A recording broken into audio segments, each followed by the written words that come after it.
परम पिता परमेश्वर, हम आपका दिल से धन्यवाद करते हैं महान प्रेम और उस अनुग्रह के लिए जो आप सब पर बनाए रखते हैं। सदैव आपकी करुणा हमारे जीवन में प्रति भोर नहीं होती रहती है। आप हमें प्रतिदिन अवसर देते हैं कि हम सत्य को जानें। प्रतिदिन आप हम पर अनुग्रह करते हैं ताकि हम उस बलिदान को जानें जो आपने हमारे लिए किया। हम उस धार्मिकता की ओर बढ़ें जो आपने हमारे लिए तैयार की है, ताकि प्रभु सत्य के द्वारा हम पवित्र किए जाएं और आपकी पवित्र आत्मा उस सत्य को हमारे हृदय में स्थापित करे, हमें सत्य में चलने में हमारी अगुवाई करे। हम सब बातों में आपका धन्यवाद करते हैं और चाहते प्रभु आपका वचन जिसके द्वारा पवित्र आत्मा हमारी अगुवाई करता है, वो वचन हमारे जीवन में सर्वोपरि रहे और हम पवित्र आत्मा की अगुवाई में चलते रहें और अपने परमेश्वर की इच्छा को पूरा करने वाले पवित्र आत्मा की सहायता से, ताकि हमारा जीवन आपकी महिमा का करे। धन्यवाद के साथ प्रभु इस प्रार्थना को आपके खाते को प्रभु यीशु मसीह के नाम से सबको जय मसीह की। परमेश्वर का धन्यवाद करते हैं क्योंकि परमेश्वर धन्यवाद के योग्य है। जैसा कि पिछले मैसेज में मैंने आपके साथ सच्ची आराधना, स्तुति आराधना के विषय में जो परमेश्वर प्रभु यीशु मसीह के द्वारा हमको ये बताया गया कि परमेश्वर की आराधना आत्मा और सच्चाई से करनी चाहिए, क्योंकि पिता ऐसे आराधना करने वालों को ढूंढता है। आप और हम आराधना सब करते हैं, लेकिन हम कौन सी आराधना कर रहे हैं? क्या हम लिप सर्विस कर रहे हैं, यानी होठों से गीत तो गा रहे हैं लेकिन वो गीत हमारे हृदय में से नहीं आ रहे हैं, बल्कि वो हम पढ़कर, सुनकर, सीखकर, देखकर गा रहे हैं। दूसरों को देखकर हम स्तुति आराधना की नकल उतार रहे हैं, या हृदय से हम परमेश्वर की महिमा कर रहे हैं। ये बहुत ख़ास विषय है और ये विषय ऐसा विषय है कि ये प्रभु यीशु मसीह ने इस विषय पर अपनी पवित्र आत्मा के द्वारा जो प्रकाश दिया है, हमें उस प्रकाश में ही इस विषय को देखना चाहिए और हमें उन बातों का ध्यान अवश्य करना चाहिए ताकि हम सच्चे आराधक बने, सच्ची आराधना करने वाले बने, ना कि हम लोगों के सिखाए से आराधना करें। मत्ती रचित सुसमाचार उसका 5 अध्याय और उसके 21 पद से सबसे मुख्य विषय आराधना को लेकर ये है, तुम सुन चुके हो कि पूर्व काल के लोगों से कहा गया था कि हत्या न करना, यानी पुराने नियम की बात कर रहा है, पुरानी वाचा के समय की उन इजराइलियों की बात कर रहा है जिन्हें व्यवस्था दी गई थी, और जो कोई हत्या करेगा वो कचहरी में दंड के योग्य होगा। परंतु मैं तुमसे कहता हूँ, अब यीशु मसीह नई वाचा के अंतर्गत कह रहे हैं, परंतु मैं तुमसे कहता हूँ कि जो कोई अपने भाई पर क्रोध करेगा वो कचहरी में दंड के योग्य होगा। ठीक ऐसा ही आज हो रहा है, क्रोध में मुकदमे एक दूसरे पर हो जाते हैं और वो कचहरी में दंड के योग्य होगा लिखा था। और जो कोई अपने भाई को निकम्मा कहेगा वो महासभा में दंड के योग्य होगा, और जो कोई कहे अरे मूर्ख वो नरक की आग के दंड के योग्य होगा।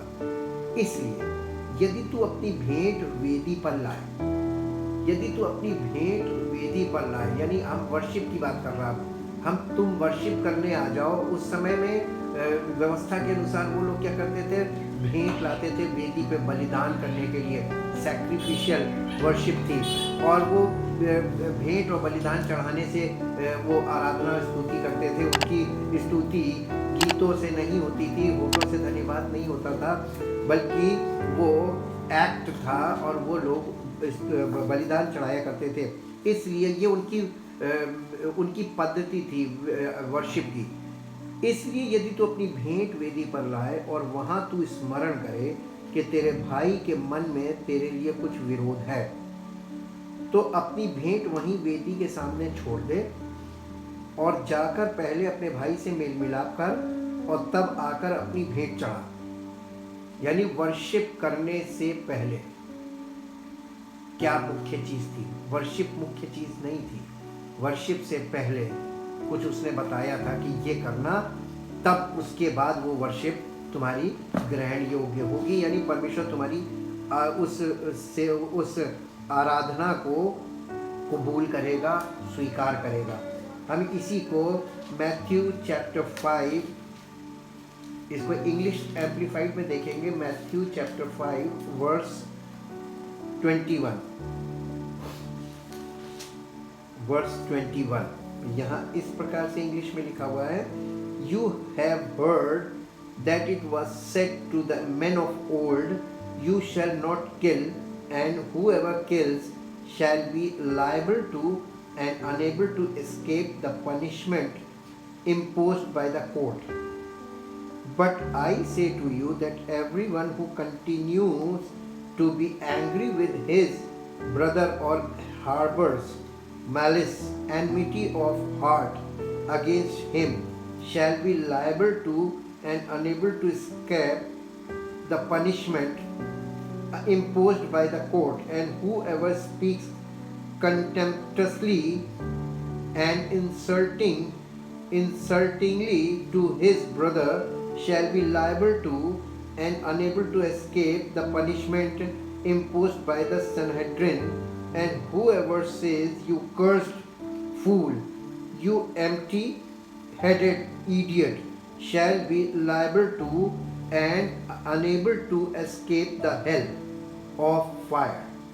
So, if when you are offering your gift at the altar, you there remember that your brother has any grievance against you, यानी तेरे भाई से यानी रिश्तों में कुछ प्रॉब्लम है, भाई के बीच में मतभेद है मन में, अगर ऐसा है, leave your gift at the altar and go, वहीं पर अपनी भेंट वेदी पर छोड़ दो और जाओ। First make peace with your brother and then come back and present your gift. यानी पहले स्तुति आराधना, आज के ज़माने में हम स्तुति और आराधना रूपी बलिदान चढ़ाते हैं। अपने होठों का फल अगर हम इसे शुद्ध हृदय से नहीं चढ़ाते हैं, हमारे हृदय में सब प्रकार की अशुद्धता है और हम होठों से गीत गा रहे हैं और हाथों से तालियां बजा रहे हैं, ये फिजिकल वर्शिप है और हम ये एक्टिंग कर रहे हैं क्योंकि हमारा हृदय शुद्ध नहीं है। जब तक हमारा आपस में मेल मिलाप ना हो, जब तक हमारा आपस में रिश्ता सही ना हो, तब तक जो हम करते हैं ये लिप सर्विस या होठों से आराधना करना ही कहलाता है। और इस प्रकार की आराधना प्रभु यीशु मसीह के अनुसार ये व्यर्थ आराधना करना था। कि परमेश्वर की आराधना करने का जो चलन आज है, वो चलन परमेश्वर के वचन के अनुसार होठों से आराधना करना है, जो आजकल चल रहा है। स्तुति और आराधना केवल गीत गाना ही नहीं होता है, क्योंकि प्रभु यीशु मसीह ने स्तुति और आराधना के विषय में अपने समय के लोगों से कहा था। मत्ती रचित सुसमाचार के 15 अध्याय में चलेंगे। यहाँ पर यीशु मसीह उस जमाने के लोगों को कुछ बता रहे थे। ये वर्शिप के विषय में है, स्तुति आराधना के विषय में है। 15 अध्याय, मत्ती रचित सुसमाचार 15 अध्याय और उसके 7 पद से लिखा है, हे कपटियों, यशाया ने तुम्हारे विषय में ये भविष्यवाणी ठीक ही की है। हे कपटियों, कपटियों किसको कह रहा है? ये लोग होठों से तो मेरा आदर करते हैं पर उनका मन मुझसे दूर रहता है। ये स्तुति आराधना करने वाले लोग, और स्तुति आराधना करने वाले लोगों को कोई ऐसा बोले तो कितना बुरा लगेगा। लेकिन यीशु मसीह ने उस जमाने में लोगों से जो स्तुति आराधना करते थे उन्हीं से कहा था कि हे कपटियों, यशाया ने तुम्हारे विषय में भविष्यवाणी ठीक ही की है। ये लोग होठों से तो मेरा आदर करते हैं पर उनका मन मुझसे दूर रहता है और ये व्यर्थ मेरी उपासना करते हैं, क्योंकि मनुष्यों की विधियों को धर्मोपदेश करके सिखाते हैं। और इसके बाद अशुद्ध करने वाली बातों के विषय में बात कर रहा था कि मनुष्य के हृदय में जो चीज़ें होती, जो हृदय से निकलती हैं, जो मन से निकलती है, वो मनुष्य को अशुद्ध करती हैं। क्योंकि ये स्तुति आराधना करने वाले लोग स्तुति आराधना की बातें कर रहे थे और यीशु मसीह इनसे सच्ची आराधना की बात करना चाहता था। कौन हमको सच्ची आराधना के लिए डांट सकता है और कौन हमको सच्ची आराधना के विषय में सत्य बता सकता है? कोई नहीं, सिवाय यीशु मसीह के और उसके पवित्र वचन के। ये वचन आज हमसे बातें करता है। पवित्र आत्मा इन वचनों के द्वारा हमसे बातें करता है, और अगर पवित्र आत्मा के द्वारा ये वचन हमारे अंदर नहीं जाता तो ये वचन हमारे हृदय को कभी परिवर्तित नहीं कर सकता है। मनुष्य केवल इसमें से अपने मतलब की बातें आपके सामने रखेगा, और वो इसलिए ताकि आप उसकी बात से सहमत हो जाएं, परमेश्वर के वचन से नहीं। और इसीलिए लोग वचन की आड़ में अपनी इच्छाएं पूरी कर रहे हैं, जैसा उस जमाने में लोग करते थे। मत्ती रचित सुसमाचार के 15 अध्याय के इस पार्ट को हम इंग्लिश एम्प्लीफाइड में भी पढ़ेंगे। मत्ती रचित सुसमाचार उसका 15 अध्याय का 7 पद से देखेंगे। The book gospel of Matthew chapter 15 verse 7, 8, 9। यहाँ पर इस प्रकार से लिखा, you pretenders, hypocrites, admirably and truly did Yeshaya prophesy of you when he said, these people draw near me with their mouths and honor me with their lips, but their hearts hold off and are far away from me। यहाँ पे थोड़ा और शुद्ध किया गया है और साफ किया गया है कि ये लोग मेरे पास आते हैं और मुंह से मेरा आदर करते हैं और अपने होठों से मेरी बड़ाई करते हैं, परंतु इनका हृदय मुझसे दूर है। Uselessly do they worship me, worship की बात कर रहा है। Do they uselessly do they worship me, for they teach as doctrines the commands of man. लोगों की बातों को, लोगों की मनुष्यों की आज्ञाओं को लोगों को सिखाते हैं और मेरी आराधना करते हैं। आज क्या हो रहा है? कौन सी डॉक्ट्रिन फॉलो कर रहे हैं लोग? मुझे नहीं मालूम कि आप कौन सी डॉक्ट्रिन को फॉलो करते हैं, लेकिन अगर आप यीशु मसीह की बातें आपके दिल में असर डाल रही हैं तो आप इन बातों को मानना शुरू कीजिए, और पवित्र आत्मा इन बातों को मानने में आपकी मदद करेगा। वो हमारा मददगार है। किस बात में? प्रभु यीशु मसीह की बातों से सहमत हो जाने से काम नहीं चलेगा। प्रभु यीशु मसीह की बातों को अपनाना पड़ेगा अपने जीवन में, उनको अपने जीवन में फॉलो करना पड़ेगा, उनको लेकर चलना पड़ेगा, उन पर चलना पड़ेगा। और जब हम उन बातों पर चलेंगे तभी हमको परमेश्वर की सामर्थ का अनुभव मिलेगा। इसी मत्ती रचित सुसमाचार के इस पाठ को हमने देखा। यहाँ पर यीशु मसीह यशाया के विषय में बात कर रहे हैं कि यशाया ने भविष्यवाणी की थी वर्शिप के विषय में। जी, हम चलकर देखेंगे। यशाया नबी की पुस्तक में चलते हैं पीछे। यशाया नबी की पुस्तक और उसके अध्याय, यशाया नबी की पुस्तक 29 अध्याय में चलते हैं। यशाया 29 अध्याय, यहाँ पर इस प्रकार से लिखा हुआ है। यशाया 29 अध्याय और 29 अध्याय के 13 पद में, प्रभु ने कहा, ये लोग जो मुंह से मेरा आदर करते हुए समीप आते हैं परंतु अपना मन मुझसे दूर रखते हैं, और जो केवल मनुष्यों की आज्ञा सुन सुनकर मेरा भय मानते हैं, इस कारण सुन, मैं इनके साथ अद्भुत काम वरन अति अद्भुत और अचंभे का काम करूंगा। तब इनके बुद्धिमानों की बुद्धि नष्ट होगी और इनके प्रवीणों की प्रवीणता जाती रहेगी। ये यहाँ पर इतना जबरदस्त बात कही गई है कि किस तरीके की वर्शिप आज लोग कर रहे हैं। क्या ऐसा नहीं है कि लोग गीत और संगीत में तो आनंद ले रहे हैं, लेकिन परमेश्वर उनके जीवन में इन चीजों को देखकर क्या कह रहा है? हिपोक्रिट्स, पाखंडी, यानी पाखंड फैला रहे हैं। इसीलिए, और हमें बुरा लगता है जब कोई हमको इस तरीके से बोलता है, लेकिन कोई बोल नहीं रहा है, ये तो परमेश्वर बोल रहा है, क्योंकि हमारे हृदय को केवल परमेश्वर ही जांचता है और उसका वचन सीधा हमारे हृदय पे चोट करने के लिए है। हम यशाया उसके 29 अध्याय के 13 पद को इंग्लिश एम्प्लीफाइड में भी देखेंगे ताकि हमें और क्लैरिटी मिले। इंग्लिश यशाया 29 अध्याय और उसका 13 पद। आइसाया chapter 29 verse 13, and the Lord said, for as much as this people draw near me with their mouth and honor me with their lips, but remove their hearts and minds far from me, and their fear and reverence for me are a commandment of men, that is learned by repetition without any thought as to the meaning.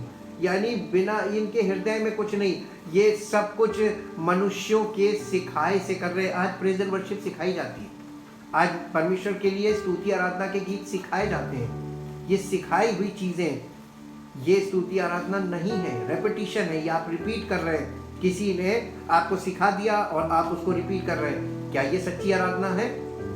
परमेश्वर के वचन पे में जाकर पवित्र आत्मा के दृष्टिकोण से जाइए तो आपको पता चलेगा ये स्तुति आराधना नहीं है जो आज की जा रही है। मरकुस रचित सुसमाचार के 7 अध्याय में चलेंगे। यीशु मसीह की मुंह की बातें हैं, उन पर ज्यादा गौर करना चाहिए, क्योंकि यीशु मसीह ने हमारे लिए प्राण दिया है और वही हमें जीवन देगा। वो हमारा उद्धार करता है, वो हमसे झूठ नहीं बोलेगा और उसका वचन लिखित है। जो उसने कहा है वही हमारे जीवन को छुटकारा देने वाली सामर्थ का काम करेगा। मरकुस रचित सुसमाचार उसका अध्याय 7 पद में लिखा है, उसने उनसे कहा, यशाया ने तुम कपटियों के विषय में बहुत ठीक भविष्यवाणी की, जैसा लिखा है, ये लोग होठों से तो मेरा आदर करते हैं पर उनका मन मुझसे दूर रहता है। ये व्यर्थ मेरी उपासना करते हैं, क्योंकि मनुष्यों की आज्ञाओं को धर्मोपदेश करके सिखाते हैं। क्योंकि तुम परमेश्वर की आज्ञा को टालकर मनुष्यों की रीतियों को मानते हो। उसने उनसे कहा, तुम अपनी परंपराओं को मानने के लिए परमेश्वर की आज्ञा कैसी अच्छी तरह टाल देते हो। यानी आज क्या चल रहा है? सच्ची आराधना चल रही है या परंपराएं चल रही हैं? आज लोग परंपराओं को लेकर खड़े हुए हैं। लड़ाई क्यों हो रही है? क्योंकि परंपरा का सवाल है। सब अपनी अपनी परंपराओं को लेकर खड़े हैं और सब आपस में लड़ रहे हैं। अगर सब आपस में लड़ रहे हैं, सही कौन है? कोई भी नहीं, क्योंकि अगर आपस में लड़ रहे हैं तो दोनों गलत हैं। सही वो है जो लड़ता नहीं है, बल्कि प्रभु यीशु मसीह ने कभी किसी से लड़ाई नहीं की। वो सत्य, स्वयं सत्य था और उसने किसी भी विषय को लेकर कभी किसी से लड़ाई झगड़ा नहीं किया, बल्कि जो उसे करने के लिए पिता ने भेजा था वो अपना काम करके गया और आज पिता के दाहिने बैठा हुआ है। और आज उसके सच्चे सेवक ठीक वैसे ही करेंगे, क्योंकि वही आत्मा उन्हें दिया गया है। हमें पुत्र का आत्मा दिया गया, तभी तो हम हे अब्बा और हे पिता कहकर पुकारते हैं। किसका आत्मा है? मसीह का आत्मा। और अगर मसीह का आत्मा है तो जो काम मसीह ने नहीं किया, अगर उसका आत्मा हम में है तो वो काम हम भी नहीं करेंगे। और अगर कर रहे हैं, इसका मतलब उसका आत्मा हम में नहीं है, प्रमाणित हो रहा है। और इसीलिए हम उसका भेष तो रह रहे हैं, लेकिन उसकी शक्ति को नहीं मानते। उसकी शक्ति क्या है? पवित्र आत्मा प्रभु की शक्ति है, और अगर वो है तो उसका चरित्र हम में से रिवील होना चाहिए, वो दिखना चाहिए। The gospel of Mark chapter 7 verse 6 in English, हम इसको इंग्लिश में भी देखेंगे। But he said to them excellently and truly, so that there will be no room for blame. Did Isaiah prophesy of you, the pretenders and hypocrites? As it stands written, these people constantly honor me with their lips, but their hearts hold off and are far distant from me. In vain, fruitlessly and without profit do they worship me. आज बिना यानी व्यर्थ की उपासना चल रही है, व्यर्थ की वर्शिप चल रही है। Ordering and teaching to be obeyed as doctrines the commandments and precepts of man. मनुष्यों की आज्ञाओं को सिखा कर लोग आराधना कर रहे हैं। You disregard and give up and ask to depart from you the commandment of God and cling to the tradition of men, keeping it carefully and faithfully. And he said to them, you have a fine way of rejecting the thwarting and nullify and doing away with the commandment of God in order to keep your tradition, your own human regulation.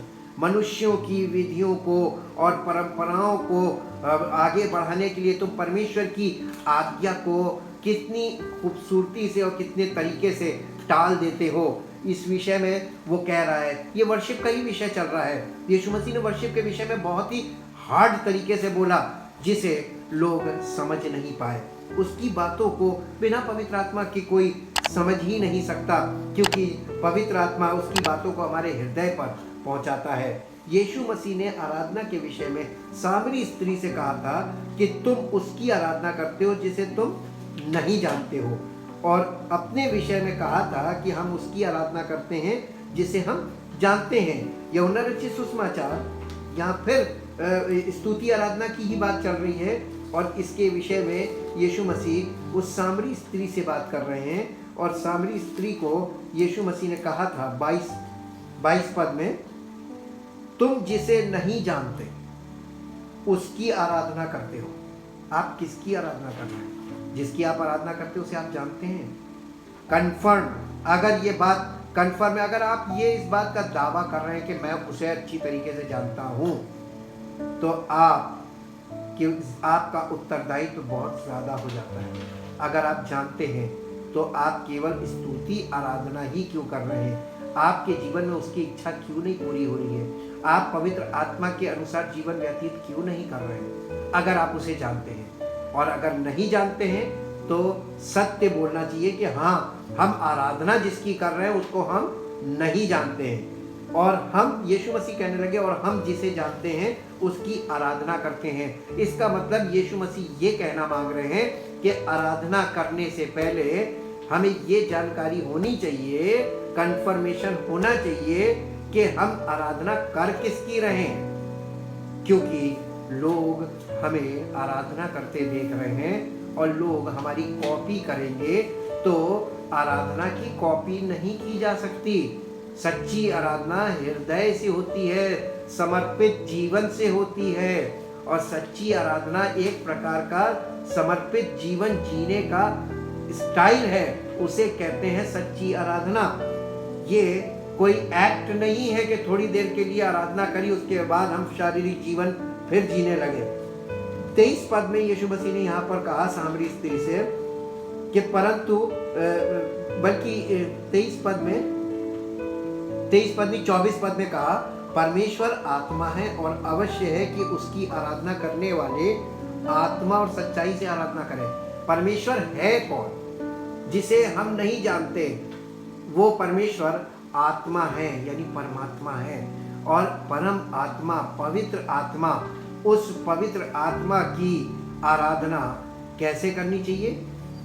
पवित्र आत्मा और सत्य यीशु मसीह है, living truth, Jesus is the living truth, और परमेश्वर का वचन सत्य है, ये रिटन ट्रुथ है और लिविंग ट्रुथ। इसीलिए सत्य की आत्मा यानी पवित्र आत्मा की अगुवाई में जीवन व्यतीत करना, और जीवन जीने के साथ साथ पवित्र आत्मा के अनुसार जीवन जीना, ताकि हमारी आत्मा पवित्र आत्मा के साथ मिलकर परमेश्वर के साथ फेलोशिप करे, जिसे हम सच्ची आराधना कहते हैं, कम्यून करे, उसके साथ हमारी आत्मिक सहभागिता बनी रहे। ये है सच्ची आराधना। यीशु मसीह ने सामरी स्त्री से कहा था कि परमेश्वर आत्मा है, अर्थात मनुष्य अपनी आत्मा अर्थात संपूर्ण हृदय से पवित्र आत्मा की सहायता से परमेश्वर को जो आत्मा है उसकी आराधना कर सकता है। और सच्ची आराधना का अर्थ है परमेश्वर के वचन को, जो सत्य वचन है, तथा यीशु मसीह जो जीवित वचन है, उसके बिना परमेश्वर की सच्ची आराधना नहीं कर सकता है।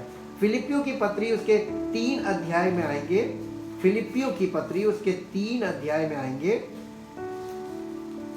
फिलिपियों 3 अध्याय और इसके पहले पद, सच्ची धार्मिकता, यहाँ पर इसके ऊपर लिखा है, इसलिए हे मेरे भाइयों प्रभु में आनंदित रहो। वे ही बातें तुमको बार बार लिखने में मुझे तो कोई कष्ट नहीं होता और इसमें तुम्हारी कुशलता है। कुत्तों से चौकस रहो, उन बुरे काम करने वालों से चौकस रहो, उन काट कूट करने वालों से चौकस रहो, क्योंकि खतना वाले तो हम ही हैं जो परमेश्वर के आत्मा की अगुवाई में उपासना करते हैं और मसीह यीशु पर घमंड करते हैं और शरीर पर भरोसा नहीं रखते। 1 से 3 पद, फिलिपियो 1 से 3 एम्प्लीफाइड में चलेंगे। फिलिपियो 1 से 3, यहाँ पर फिलिपियो में एम्प्लीफाइड में इस प्रकार से लिखा हुआ है, फिलिपियो 1 से 3 अध्याय का 1 से 3, फिलिपियो 3 अध्याय उसका, for the rest my brethren delight yourself in the Lord and continue to rejoice that you are in him, to keep writing to you over and over of the same things is not irksome to me, and it is a precaution for your safety. Look out for those dogs, Judaizers, legalists. यहाँ पे ये dogs किसको कहा गया है? Judaizers, legalists. Look out for those mischief makers.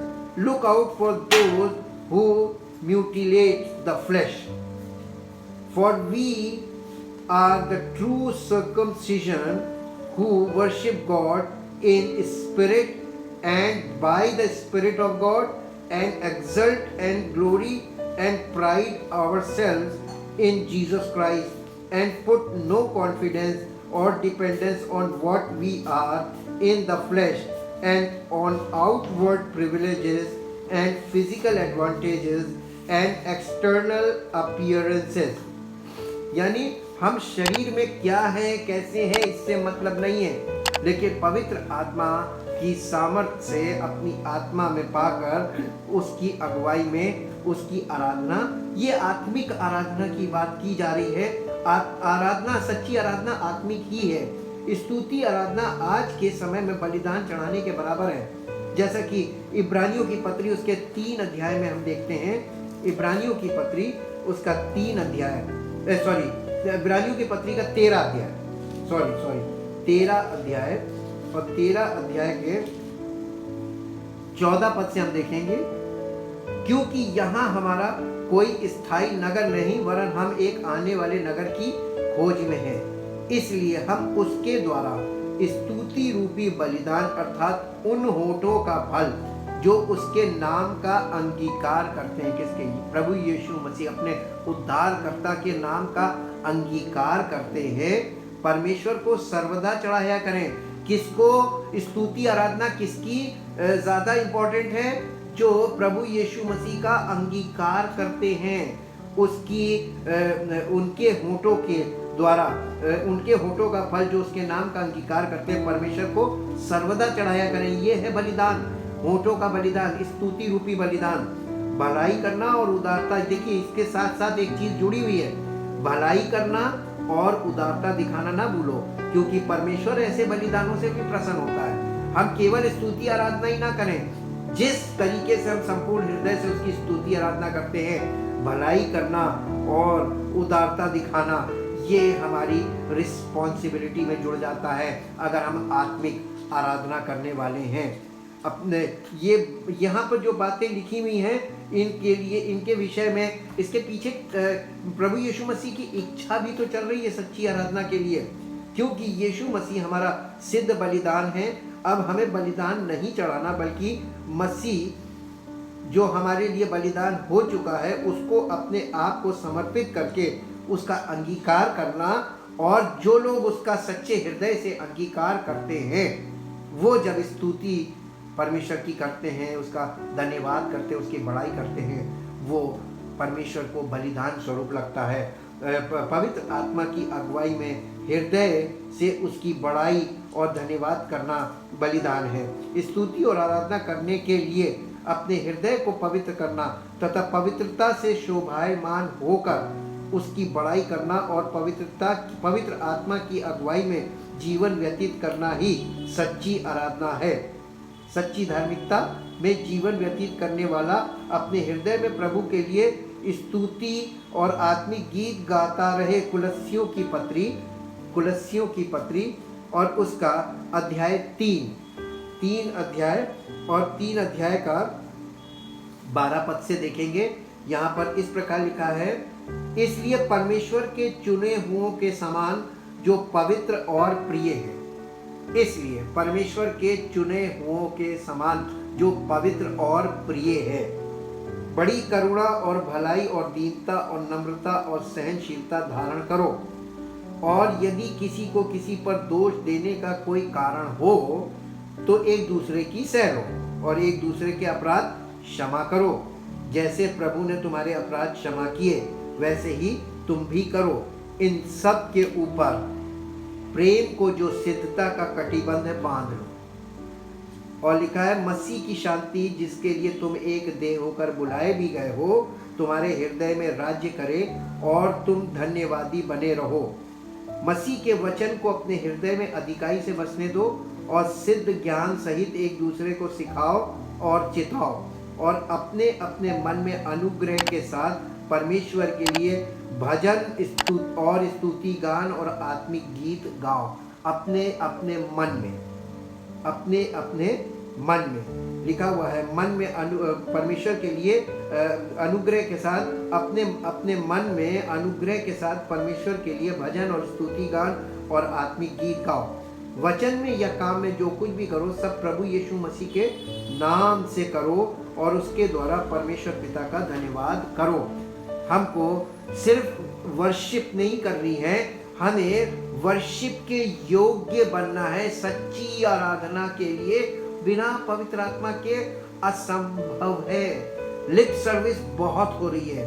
आज होठों से लोग गीत गा रहे हैं, लोग बड़ाई कर रहे हैं, लोग परमेश्वर के नाम ले लेकर उसकी समीप जा रहे हैं। ये परमेश्वर हमें स्वयं बता रहा है, लेकिन किसी का हृदय परमेश्वर में नहीं लगा हुआ है। अगर हृदय लगा होता तो उसने हमसे आगे क्या क्या कहा है नए नियम में, कि हमारा जीवन कैसा होना चाहिए। केवल स्तुति आराधना जो हम परमेश्वर की उपस्थिति में करते हैं और उसके बाद हम अपने रिश्तों में कैसे हैं और कलीसियाई तौर पर लोगों के साथ हमारे रिलेशन कैसे हैं और हमारे पड़ोसी के साथ कैसा रिश्ता है, हमारा सामाजिक तौर पर कैसा लोगों के साथ संबंध है, इन सब बातों का बहुत महत्व है। क्योंकि अगर हमारे मन में किसी के प्रति कोई विरोध है और हम स्तुति आराधना कर रहे हैं तो वो हिपोक्रेसी है, वो कपट है, कपटपूर्ण तरीके से है। परमेश्वर की उपस्थिति में हम कपट के साथ नहीं जा सकते। हमारा हृदय बिल्कुल साफ हो ताकि हम मेल मिलाप से रहें और मेल मिलाप से रहने के बाद हम परमेश्वर के साथ मेल रखें तो बात समझ में आती है। ये सच्ची आराधना है। आइए अपने जीवन को उसके सामने समर्पित करें। अभी तक हम वो करते रहे जिसको हम नहीं समझ रहे थे कि हम क्या कर रहे हैं। हम किसकी आराधना कर रहे हैं? हम उसकी करते हैं जो कुर्बान हुआ है। परमेश्वर ने अपने पुत्र को हमारे लिए बलिदान किया है, इसलिए नहीं कि हम प्रेज एंड वर्शिप करें, इसलिए कि हमारा जीवन उसकी महिमा का कारण बने और हम वो जिंदगी जिएं जो पवित्र आत्मा से प्रेरित हो, पवित्र आत्मा की अगुवाई में चले, पवित्र आत्मा की सामर्थ्य के अनुसार वो करें जो परमेश्वर हमसे चाहता है। क्योंकि परमेश्वर ने हमको वो करने के लिए नहीं कहा जिसे हम शरीर से कर सकते हैं। परमेश्वर ने हमसे वो करने के लिए कहा है जिसे बिना पवित्र आत्मा के हम नहीं कर सकते।